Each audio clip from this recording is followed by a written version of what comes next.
Thanks everyone for joining us for another episode of Dentment. Appreciate you joining and listening and kind of sitting down and seeing what we're accomplishing here. This is, I don't know, what is this, episode number 7, 8, maybe even we're getting into the double digits, but thank you.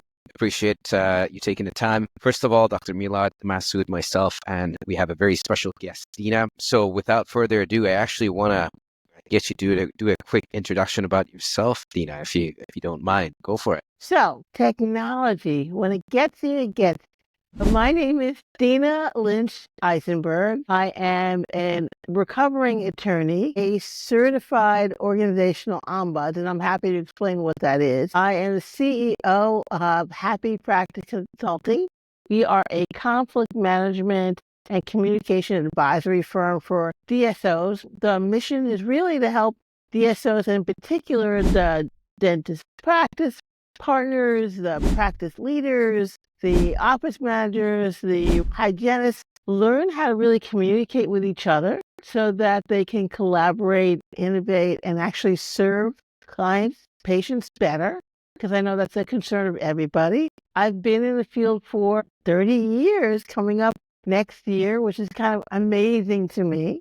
And I've been an organizational ombud for global brands like Coca-Cola and Twitter. Most recently, I was the ombuds for Twitter. And an ombuds, really, just to explain what it is a conflict management expert. I specialize in organizational conflict and organizational help. So I'm always trying to help everybody have a better day at work. Fantastic. That's amazing.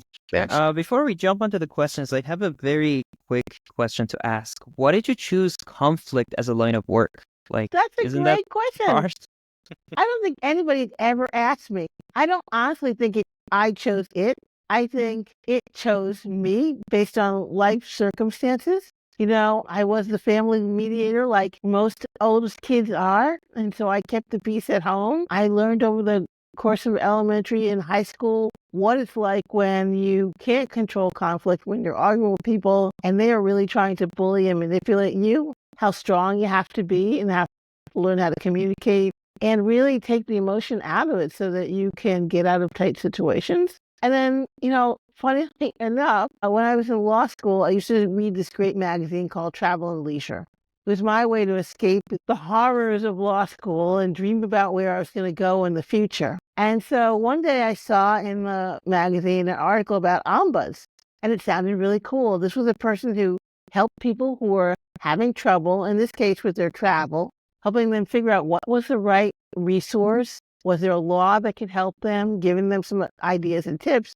And that really stayed with me. I thought this would be a great thing to do. Of course, then I went off and practiced law, holding doctors accountable when they had misconduct.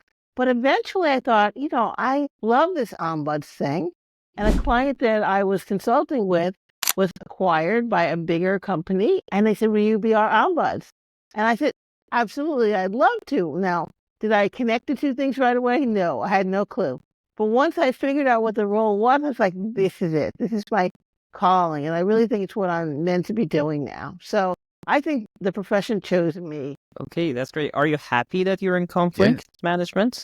Very happy. And I'll tell you why. Even though I primarily deal with businesses and the people within the businesses, one of the things that I take away that's very gratifying is that when someone sits down with me and they learn to understand conflict and how to navigate it, how to be curious about problems instead of getting angry and how to solve them, that works for them in their work life, but it also works at home. It is so great to know that the things that I teach is going to improve the quality of their life with their family, with their relatives. I had the other day a visitor, and that's what I call people who come to see me to talk about conflict, tell me that we'd had a conversation about how she was always using the word always and never. If my boss always criticizes me, she never supports me. And, we had to unpack that a little bit and talk about the fact, well, is it always? Like every single time, always? And she admitted, no, it's not really always. I said, so maybe it's not a great idea to use that word, right? Because it really is irritating to other people and will cause somebody else to be angry just because they're fighting that they're not always and they don't hear what you're trying to say. And so she took that message, and then the next time we met, she said, well, My husband was yelling at my son because his room is always messy. And I said, is it always messy? And my husband had to kind of stop. And my son was kind of giggling a little bit. And that stopped a big fight. And I was just so delighted to hear that because that's really what's important to me. That's amazing, handling all of these fights. Maybe you can teach me and Milot something because we're fighting all the time. Me too. Yeah, all day, all night, we're always fighting. We just tried not to get physical, but we might get to that point sometime. Oh, I think at that point, that distance that you guys, in complete different time zones, I don't know. It's I was going to ask, that's actually really interesting. A lot of it is about language, it seems. At least that's what I just picked up. What is your general approach to conflict resolution? Conflict resolution. What is your methodology? What is your process? Yeah, I think the thing we have to understand initially is that conflict is not necessarily a negative thing. We all kind of assume, oh, this is bad. I don't want to be in conflict with anybody. When conflict is actually neutral, it's how you approach it that makes it either a positive or a negative experience, right? So the first thing we have to stop saying is, conflict is a problem. It's not. It's your approach that's the problem. Then we have to understand the difference between resolution and management, right? So first we want to manage the conflict that's in our systems, whether that's in our home or in our workplace, right? We want to have a system so that when people are upset about something, they don't have to grumble to their neighbor, this guy, who does he think he is, right? You don't have to do that. You give them a way to confidentially, privately share with somebody what they're concerned about. So they get the emotion up and out. They feel heard. They feel seen, right? Then you can take that information and turn it into insights that you can use to make the practice better. So I always tell my clients that you need to have a conflict management system in place. And that starts with having conflict management policy. How are we going to get along with each other? What is my expectation when you're not getting along with somebody, right? And usually that's not something we talk about. We don't say, like, my expectation is we're going to talk this out, because we just assume everybody's like us. And of course you would be reasonable and talk it out. But, you can't rely on that. So you have to have some sort of management system. And then you get to the resolution. How are we resolving things, right? I try to tell my clients that you want to be resolving things at the level where you have the most control, right? And so that means the level where you have the most control is the lowest level. That's you and me talking, right? You and I get into a beef about something and we sit down and talk to each other. We each have ability to make things happen. And that's the definition of power, right? I can say no, I can say yes, and so can you. When we escalate to the next person, what we're next saying is, hey, we're not able to navigate this on our own. We are unable to agree. We need somebody else, whether that's the office manager, whether that's the practice owner, whether that's HR and the DSO. You're saying to somebody else, we need help, which means you have less control over the outcome, right? That person now is going to decide on whatever approach they want to solve the problem, and they're usually going to steer you towards what the solution is. So now you've lost a lot of control. And, when I talk to DSOs about managing their cultures, one of the things we talk about is that when you get a lot of different practices having these kinds of communication issues, eventually you get to the point where you have to involve a lawyer. And you've lost another level of control, because the lawyer's not going to ask you what you want to do. The lawyer's going to do what he wants to do and tell you about it. And if you can't get your lawyer and the other person's lawyer to negotiate and figure something out, everybody goes before the judge, and then everybody loses, because nobody gets exactly what they want out of the law.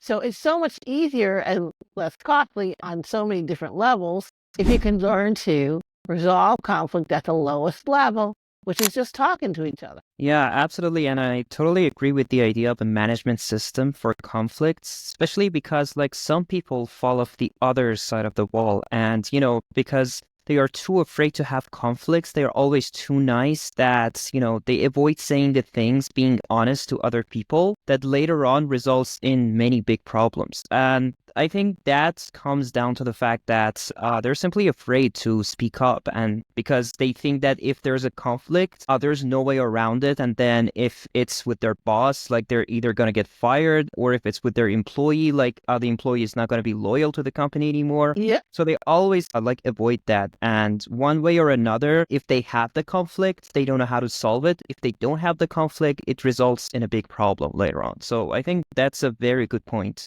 to have that kind of system. Yeah, you're absolutely right. And that's why it's kind of important to understand the different ways people approach conflict. So if you want to get something done and you're talking to somebody who's a conflict avoider, right?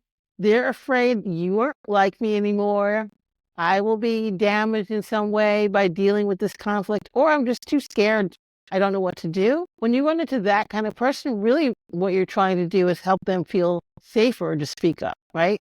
So maybe you're giving them a little bit more room to speak. If you're speaking in person, maybe you're asking them to write. You know, sometimes when I come to a visitor who's too afraid to say what they need to say, I say, can you write that down, right? It gives them a chance, one, to think about what they really want to say. Two, sort of writing it down takes the emotion out of it. And then by the time they get to that point, it's like, well, maybe I could actually say this out loud. But you really want to treat that person gently and make it safe for them and say, like, not going to hate you. You know, we're going to get through this. I'm sure the two of us being reasonable, we can find some way to work this out. So don't worry about that part. I really just need your brain to help me think about this problem. Yeah, absolutely. And I think every person within a corporation, like they are part of a family, and they all have set boundaries. Just like how you have boundaries with your mom, with your sisters, with your brothers, it's the same thing with your teammates and basically colleagues. And when they don't know how to get into a conflict and how to get out of it, they step on their own boundaries. Like if they are too nice, like they rather intrude their own boundary rather than, speaking up about it and telling, sorry, dude, like this is my boundary, you can't get past this. And then basically resolve that together. When you don't have that thing, it causes many problems. And I guess so many of the troubles that happen in a corporate is mainly because of that. You've probably experienced this. What's your experience? Like before we jump onto the dental world with DSOs and solo practices, can you tell us a little example of a conflict that you got into? It could be in the dental world. By the way, Hossein is trying to leave. He has to get ready for an event. It was fantastic, very briefly meeting you, Dina. Pleasure to meet you. I love the little poster you have, Still We Rise. That is fantastic. I would love to hear all about it. Thank you. Next time we talk, absolutely. Definitely. Pleasure to meet you. Pleasure. Cheers. Thanks, everyone. Cheers. So we were just asking me again about an example of a conflict. Oh, okay. Yeah. So this is probably one of my favorite examples of when being what I would call conflict ready really can impact your life. So I was coming back from a vacation, a beautiful vacation in South Beach in Florida, in Miami on Sunday. And everybody coming back from the airport on Sunday is pretty good mood, right? You had a good week. We get there and then we're told there's going to be a delay. Nobody cares because we're still having cocktails. But after an hour, the gate attendant comes on and says, we're going to be delayed another hour. Now people are getting a little, annoyed. They're talking, and another hour goes by, and now there's no more announced. And now people are not just talking, they're mad. They're milling about. People are going to the desk repeatedly, like, when are we getting off?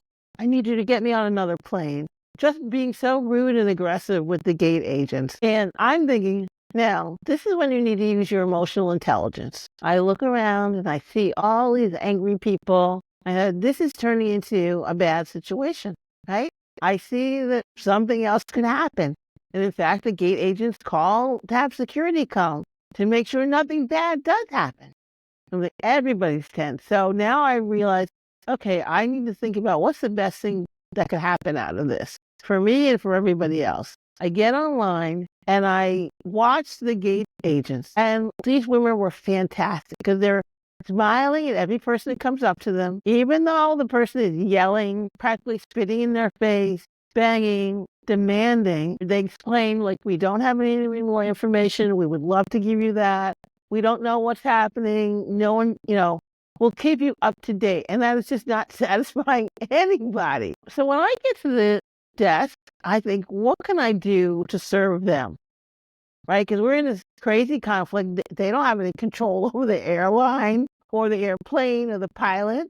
I don't have any control over why I'm stuck now in Miami when I would rather be home getting ready for the week. You know, we're at the end of my vacation. But I say to them, I'm so grateful for you. I see you doing your very best job in the very worst circumstances ever. I appreciate you for not getting angry, not getting upset with people, because I know that you want to, and that folks are not seeing how much you're actually doing to help them. So I just want to say thank you. I'm grateful for that. You know, if there's a way to get me on another flight tonight, I would appreciate it. But if that's not possible, I totally understand. Well, the agent kind of gets glassy-eyed, and she says, and she leans over to tell me this. She's like, no one's going anywhere. Flight's canceled. And she shoves some vouchers across the desk to me and says, have a good evening. And I walk away, not saying anything to anybody else. And the person behind me comes up and yells, and they're like, I'm sorry, we have no information for you. Can't tell you what's going to happen. So sorry. Right? That was a big conflict that could have been bad for me. It certainly was bad for everybody else who didn't take a minute to think about those women and how it was hard for them. I just can imagine like being there with 50, 100 people all hating on you, and you still have to smile at them and be nice and not worry that somebody's going to hurt you. Yeah, that's a very good example. That's kind of conflict in scale. If it's not just one person, but too many people who have the same problem with you, and then you're going to receive a whole variety of different responses from them. Like some of them would be angry, some of them would try to be respectful, some of them would be from the other side, they're too nice, but you know, on the inside, they're very angry. So here I have a hard question, basically. When trying to convey your message that you are dissatisfied about something, there are two different ways they can go with it. Basically, when you are too angry and you are too aggressive, that you convey that message, or when you are too nice, that's the other person wouldn't even realize like what's wrong. And also from the other side, the person that's receiving that, how should they respond when they are getting a very aggressive message and when they are getting a very nice message? Like, so there are 4 consequences that we need an answer to here. Well, I'll do my best. I don't know if I'll get all 4. We'll see what happens. I think when you're trying to convey a hard message to the other person, you have to genuinely empathize with them, right? I understand that this might be hard. If I was in your place, I might feel exactly the same way. Like you, I want to have insert whatever happen. And here's what I can tell you right now about that, right?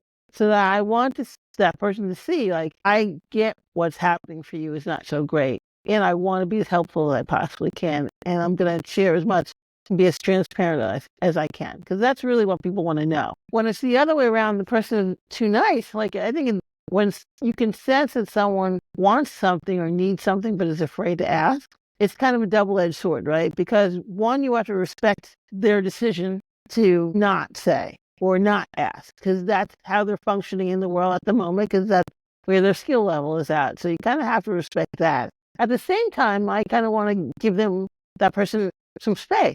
So it's like, I'm curious, because oftentimes in this situation, people want blank, blank, blank. I wonder if that's something that you would be interested in too, right? So I'm not asking directly. I'm respecting the fact that they didn't ask, but I'm also giving them that open door to say, well, you know, other people would want this. Maybe you would do too. And then they could say, well, yeah, kind of, yeah, I do, right? It's just about using that emotional intelligence, which is the social awareness, that you're aware of what other people are feeling, and you have some ability to manage that emotion in a positive way. That's amazing. I totally get it. Well, from my understanding, 2 different ways that you have to respond to that. When they are angry, you have to act as a little psychologist and put yourself in their shoes and try to show them that we are not competitors at this, but we are buddies. Like, I have the same feeling as you do. Like, I'm not feeling good and you're feeling bad.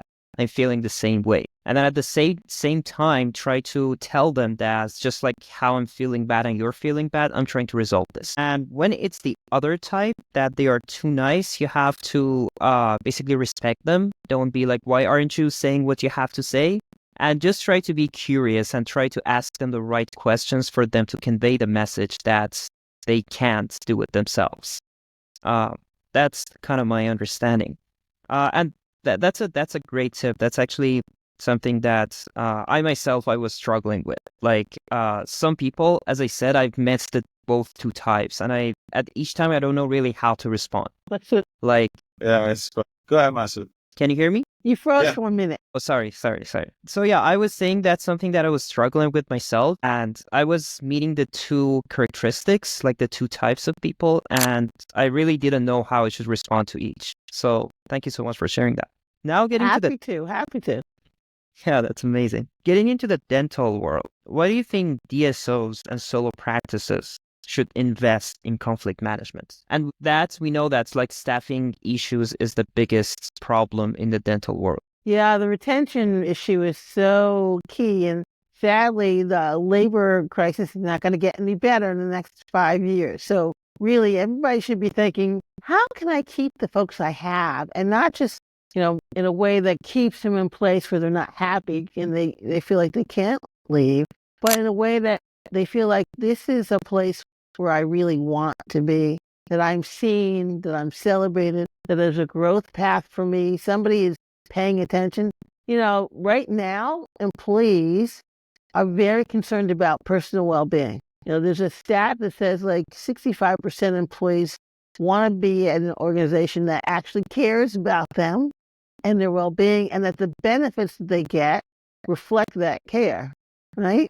So if you're in a DSO and you have, 20 practices, right? You have 20 different practices where you have opportunity for people to get into conflict. Just make an example, 75% of new associate dentists leave in the first year.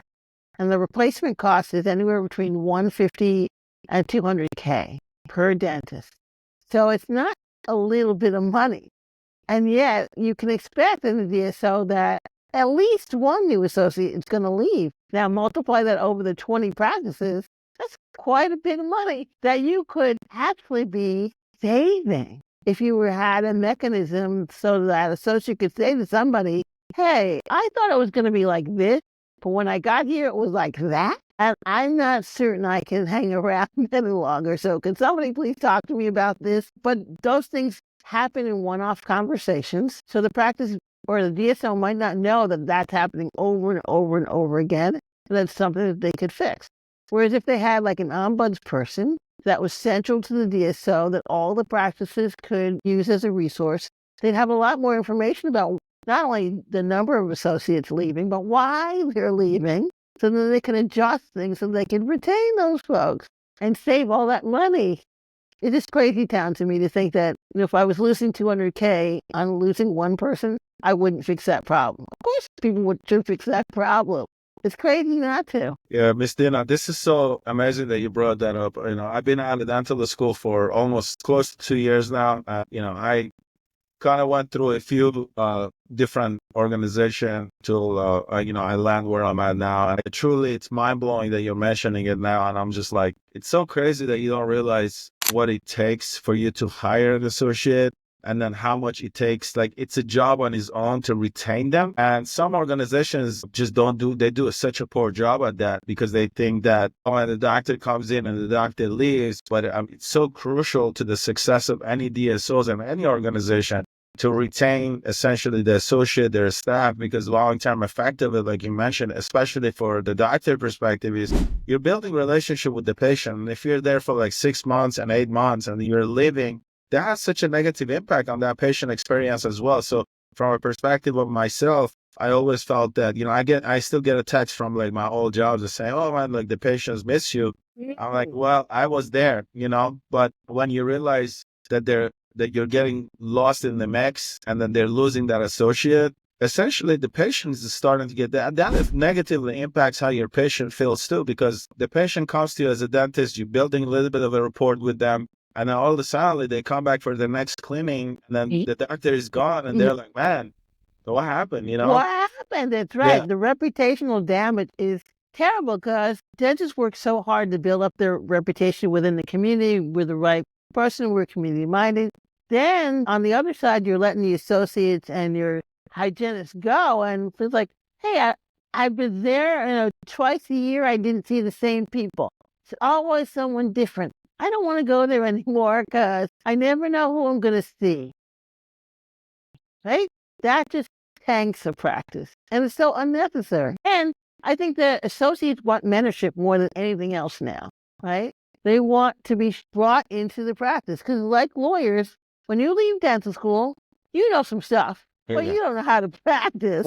Same thing with lawyers. I knew some stuff, but I didn't know about practicing law until I was practicing law. I needed some mentorship. It's the same thing with an associate. They need the mentorship, that confidence, that someone to give them the oversight. And so if you're not doing that, what are you doing?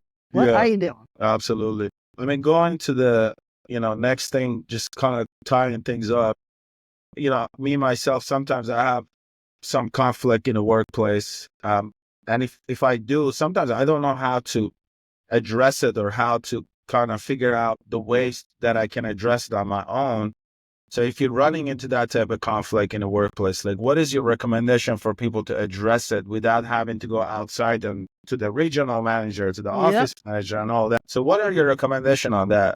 Question, because I think a lot of people don't say anything because they're like, I don't know what to say. I don't want to make this worse. And I totally get that. But here's the thing. I think you can approach in a way that works. So there's some work you got to do on your own, and then there's some work you got to do with the other person. The work you got to do on your own is figuring out why do I want to have this conversation? What is the purpose? Am I delivering information? Am I delivering a message? Am I doing both of those things at the same time? So an example of doing both at the same time is giving somebody feedback, right? You're sharing some information about what you observed in terms of their performance, and then you're giving some message around what you'd like to see about their performance, right? So you have to understand, what is my purpose in having this conversation? Now, here's the part where people get stuck. One, they don't think about the purpose, but two, they get to this place where like, I got to have the right words. Like, if I say it the right way, the heavens will part. This person will be great. We'll have no more problems. That never happens, right? There's very hard to find the right words, particularly when you're in stress. We don't talk about stress, but there's a brain science stat that says your brain functions less when you're in stress. You can't process information as easily when you're stressed, right? So if you're in a conflict, you're stressed. So it's not going to come out the way you want. You just have to accept that. But what you can do, which makes it so much easier, is think about, how do I want both of us, me and the other person, to feel after the conversation is over, right? That right?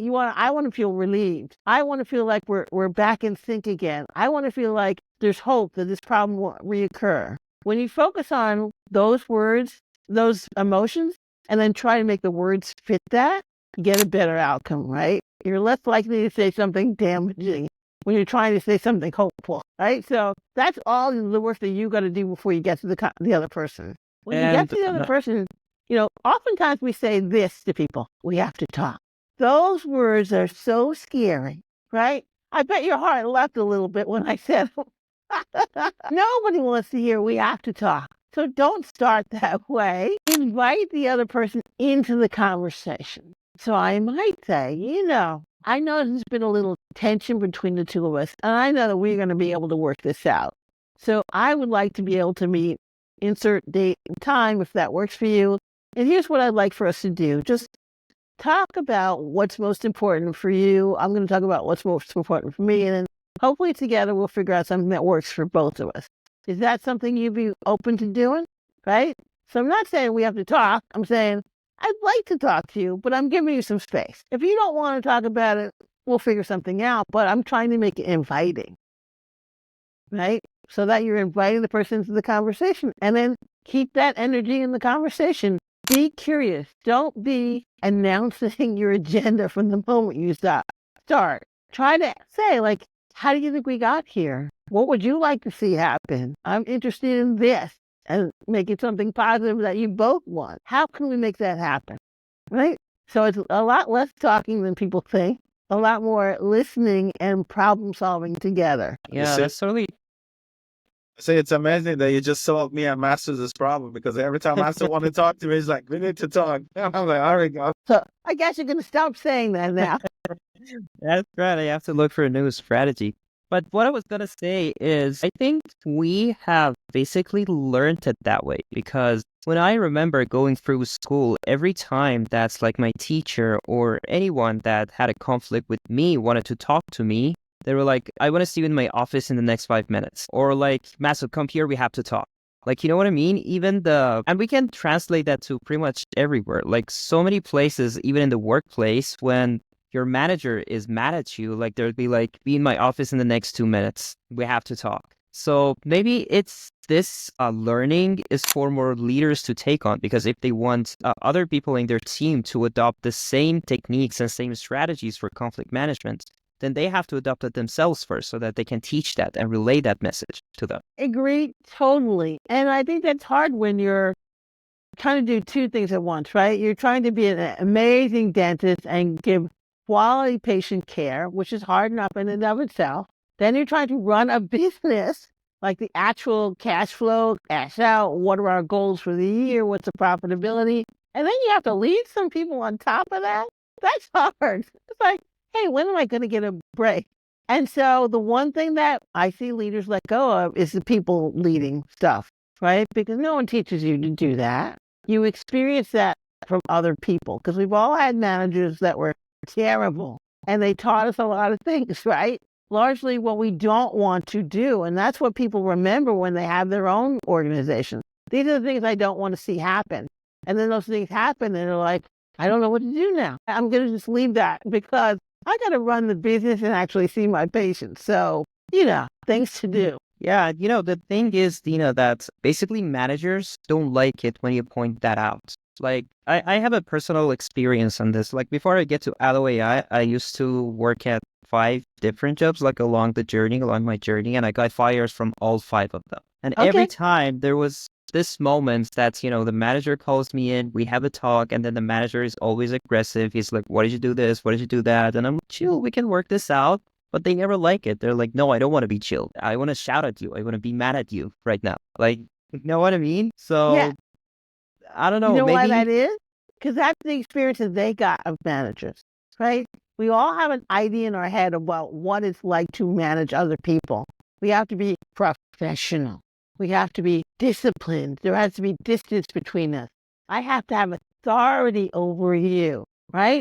And tell you what to do. That's all not true, right? But that's the images we see on TV and in movies, and maybe we see it with our family and friends. So we all think that's what you're supposed to do. But it's not true. It's just a perception. You can be a very effective, powerful leader and get people to do so many more things and go the extra mile when you actually see them, hear them, and they know you too. That's the other part. I think leaders get scared because they're like, well, if I get to know you, then you actually get to know me. Then you might figure out I don't know what I'm doing. And so I'm a little afraid of that, when actually it's the opposite. When you let people see that you're doing your very best, you don't know every answer because no one does, but you're trying, they respect that. And they're going to give you the grace. They're going to give you the extra mile because you're a person just like they are. Managers have it so tough because no one teaches you how to be a good manager. You just have to be lucky enough to experience a good one so that you know what it's supposed to look like. Yeah, that's totally true. And I think the way that majority of leaders and managers think of the relationship that they have with their employees and the people that work with them is more like a master-servant relationship than a teammate relationship. Like, they don't think of it as these guys are a part of my team. They have the same goals as I do, and we all want to make sure that this company succeeds. Yep. They more think of those employees as someone that they own them. Like, whatever I tell this guy, he has to do it. Yeah, exactly. And assets.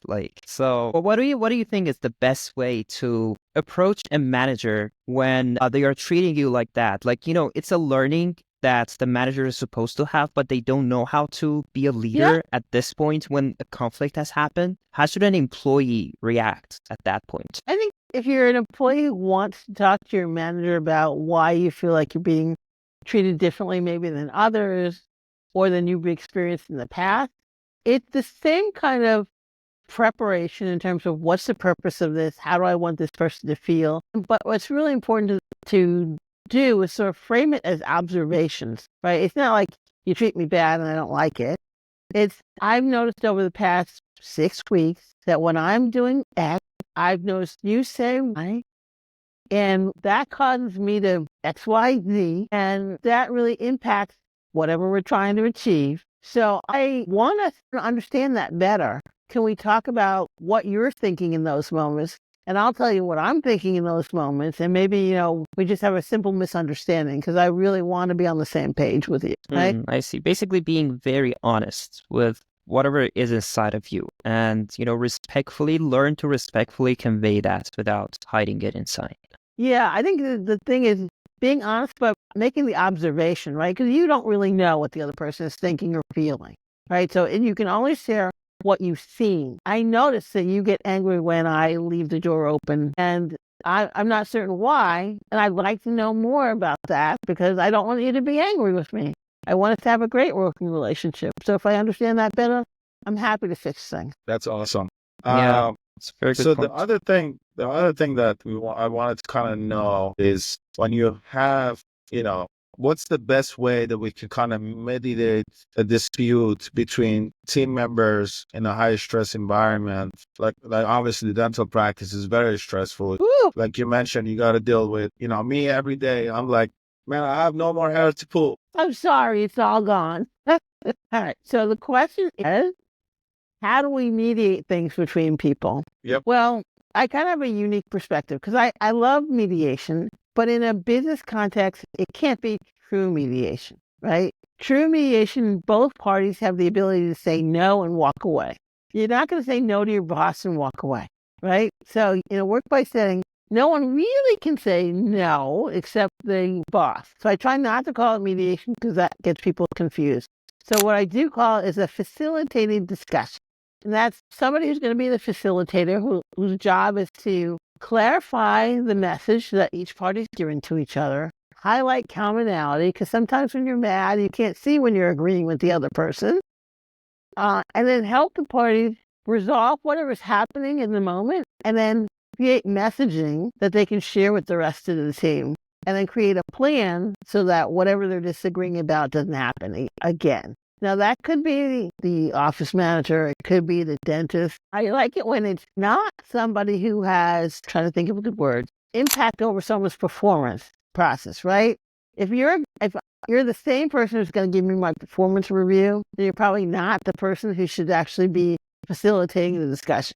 Because things are going to come out that you don't know about, that you're going to hear, and it will be very hard to unhear them when it comes time to do the performance review. So if you were that person, you're probably not the right person to do the facilitated discussion. Dina, what do you do when you resolve a conflict, but it keeps happening over and over? Like I've experienced that myself, and I had a very hard time to get over that. Can you just repeat again? You were very low for a second. Masood, can you repeat the question? Me now better? Very much better. Thank you. Yeah, so I was saying, how do you resolve a conflict that keeps happening over and over again? Like you resolve it, but then it comes back. I've had that personal experience and I had a very hard time to get over it. And then it means that it didn't really get resolved, right? It meant that, at least in my mind, when I see that happening, it means that at some point, one or the other shared something that the other person didn't wait enough. That whatever the conflict was, you didn't get to the root of it, and one or the other people didn't understand the importance of it. And so it didn't really get resolved, and that's why it gets repeated and repeated again. Maybe it's either one of you didn't hear really the emotion behind what was going on. You didn't really hear what the action required was. Maybe you didn't take it seriously, like in the way that person wanted you to feel it. But one of those things happened, and that means you just got to start back again and be like, we didn't do it. What is it left that we have to talk about? So when is it safe to assume that the conflict has been resolved? That's an excellent question. I think it's safe to assume it's resolved when both people say it is and act like it is, right? So you're not holding the garage, waiting for the other shoe to drop or for the person to do it again, right? You're clearly got to pass it into a better understanding of yourself and the other person, right? Meaning that even if it did happen again, you'd be like, hey, we had that talk. Should we have another talk?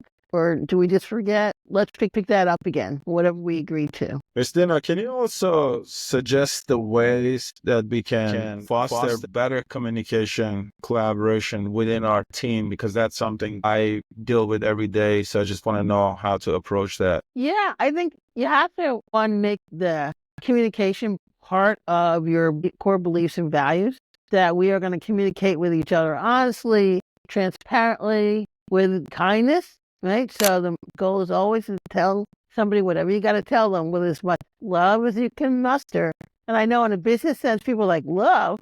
What are you talking about, love? It's like, yes, love, because your team are people who have voluntarily signed on to make your dream come true. Yes, you are paying them, but they are there to make your dream come true. So there better be a little love in there, right? Somewhere in there. You have to tell people how you want them to communicate. Like, you have to say, it seems so strange that we would actually have to explain this, but we do, that really my goal for all of us is to have a safe and affirming community. Community. I don't say culture, because no one joins culture. We join communities and then we experience culture, right? So we want to have a safe, affirming community. That means we talk to each other at the lowest level. That means if we can't get it resolved at that level, we seek help from somebody else. And then on a regular basis, we're just talking to each other about how we're doing, right? There's this thing I often ask groups to do, particularly now since things are so uncertain and kind of weird, is, if you're in your morning huddle and you're getting ready for the day, just do a weather report. Ask people, like, what's the weather with you today? Some people will be, cloudy because they didn't get enough sleep. Some people are going to be, cloudy with some rain because they broke up with their boyfriend. Some people are going to be sunny days, right? And you just want to have that little hint as you go into the day. That Masood is looking cloudy today. We're going to give him a lot of grace and, a lot of space. Tomorrow's going to be better, right? That little checking in of like, how are you feeling, brings the team together and lets people know, A, somebody cares about how I feel every day. Somebody will help me if I ask for the help. And then it's okay to actually ask my teammate to help me on this day because, just today I've got 40%. I don't have my whole 110.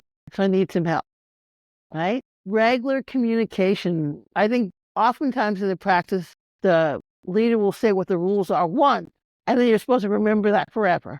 Well, one, people remember things. You have to remind them. So if you want to have a very calm, cohesive, collaborative community, you have to say that regularly, written.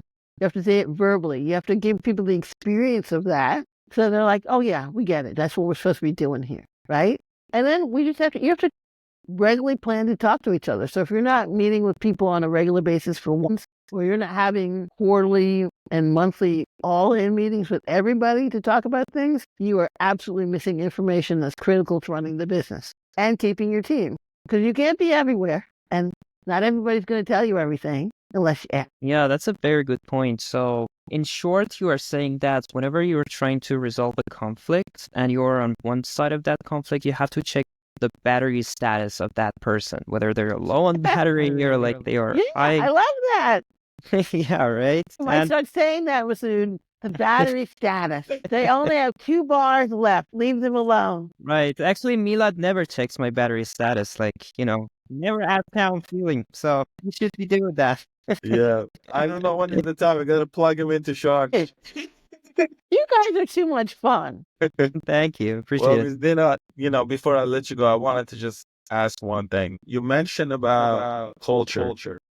And on the recent podcast, we talked about this with Sparkle, with Sarah Rover. And there you go. Yes, we had this conversation about culture, core values, and things like that. And you just mentioned something that sparked my mind as far as, that culture is really, you mentioned you build a community, and around that community, you build your culture.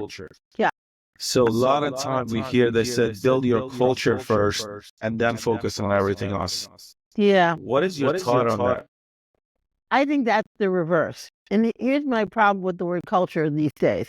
One, it's become a buzzword, right? But culture. How can we fix it? Well, one, most people don't know what culture is. right? They find it difficult to think about because it's such a huge concept. It's overwhelming. I have to think about my culture. Nobody wants to. So it gets defaulted, right? You get the culture of the person leading. They didn't build it. It is just who they are, right? I think that's why so many organizations get into trouble because they don't really have a culture. They have the cult of personality. This person's personality is leading their business because they haven't actually sat down and set the culture. So I'm really trying to get people to move away from that word and to move to something that's much more understandable. Communities. We are all in so many different communities and we don't question it. We're like, well, what is this community like? We're like, these are people I know, I trust, I like, I want to be part of that community. And then you learn the rules of the community, right? After you're in it. And it's the same thing for organizations. Focus on building a community with the people that are going to be balanced, right? You don't want everybody to be the same. You don't want a clone of the owner. You want diversity in thought and action, right? So you're looking for somebody who's going to be maybe the Debbie Downer or the Nancy No, right? Everybody's always hating on them. But I'm like, if you don't have those people on your team, you're going to miss something very important because their brain works differently. They're going to see opportunities to make growth or change that other people are not going to see. So you need them just as much as you need, the Susie Sunshine. Is always positive. You need her to keep morale up, but she's not paying attention to the same thing as Debbie, right? So you need those different kinds of perspectives in your community. And that's what makes it great. Well, Medina, this was an amazing conversation we had. We had so much fun. Telling you, I don't think I've laughed as much as I have, gentlemen. So thank you so much. You asked great questions. A couple I'd never answered before, and that's always fun. Yeah, Masood always asks the hard questions. He does. I love it about you, Masood. Thank you. I try to be a hard guy. At least I try. Well, I think asking the hard questions is important for all of us, right? That's how we learn things. Yes. Yeah. Well, Ms. Dina, thank you so much for coming on our podcast. Please come see us again. I would love to. Yes, we will. I mean, keep in touch with us. Well, will you tell me when it comes out so I can support the podcast? I want to be able to support you guys. Absolutely. We And will. do you need my photo or bio? Yes, just send it over to me via email and we'll take care of the rest. All right. Thank you so much. Bye, gentlemen. Amazing. Thank you so much. Thank you. Thank you. Pleasure. Thank you. Cheers.